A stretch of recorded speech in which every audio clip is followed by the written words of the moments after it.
বহরমপুরে ইফতার পার্টি ইউসুফের। দিল্লিতে অধিবেশনের পরে এবার বহরমপুর এলেন ইউসুফ পাঠান, যোগ দিলেন ইফতার পার্টিতে। বর্তমান মাসে ইফতারের আয়োজন করা হয়ে থাকে, তাই এবার ইফতার পার্টির আয়োজন করা হলো বহরমপুর সাংগঠনিক জেলা তৃণমূল কংগ্রেসের পক্ষ থেকে। বুধবার সন্ধ্যায় বহরমপুরের কুমার হোস্টেল খেলার মাঠে ইফতার পার্টিতে অংশগ্রহণ করেন বহরমপুর লোকসভা কেন্দ্রের সাংসদ ইউসুফ পাঠান। এছাড়াও উপস্থিত ছিলেন মুর্শিদাবাদ লোকসভা কেন্দ্রের সাংসদ আবু তাহের খান ও বহরমপুর সাংগঠনিক জেলা তৃণমূলের সভাপতি অপূর্ব সরকার। সৌদি আরবিয়া সেখানে যাওয়ার জন্য কোনো প্লেনের ব্যবস্থা নাই। সেখানে যাতে ডাইরেক্ট প্লেন অন্তত কলকাতা এয়ারপোর্ট থেকে সুদূর সেই আরব আমিরশাহিতে যাওয়ার জন্য একটা ফ্লাইটের ব্যবস্থা হয় ইন্টারন্যাশনাল, তার জন্য তিনি চেষ্টা করছেন এবং আগামী দিনে সেই চেষ্টা ইনশাল্লাহ সফল হবে। আমাদের মাননীয় মুখ্যমন্ত্রী তিনিও লন্ডনে গিয়ে চেষ্টা করছেন আমাদের কলকাতা এয়ারপোর্ট থেকে লন্ডনে যাওয়ার ডাইরেক্ট একটা এয়ার অন্তত চালু হোক। বর্তমানে দিল্লিতে সংসদীয় অধিবেশন চলছে।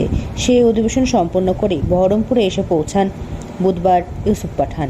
দলীয় কর্মী ও সমর্থক সহ সাধারণ মানুষের সঙ্গে ইফতারে অংশগ্রহণ করতে দেখা যায় তাকে। অন্যদিকে সম্প্রতি দিল্লিতে কেন্দ্রীয় ক্রীড়ামন্ত্রীর কাছে বহরমপুরে স্পোর্টস একাডেমি তৈরি করার জন্য চিঠি দিয়ে একটি প্রস্তাব দিয়েছেন তিনি। ফলে আগামী দিনে স্পোর্টস একাডেমি তৈরি হবে বলেও আশা প্রকাশ করেন ইউসুফ পাঠান জানিয়েছেন, বর্তমানে মানুষের পাশে দাঁড়ানোর জন্যই এই ইফতারে অংশগ্রহণ করা। তাতে দলীয় কর্মী ও বিধায়কদের উপস্থিতিতে ইফতার অনুষ্ঠান সম্পন্ন করা হলো।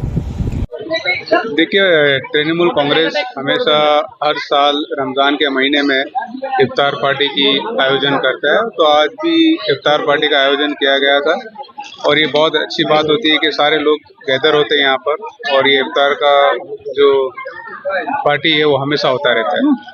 বহরমপুর সাংগঠনিক জেলা তৃণমূল সভাপতি অপূর্ব সরকার জানিয়েছেন, দিল্লিতে অধিবেশন শেষ করেই সাংসদ ইউসুফ পাঠান তিনি বহরমপুরের মানুষের কাছে এসেছেন।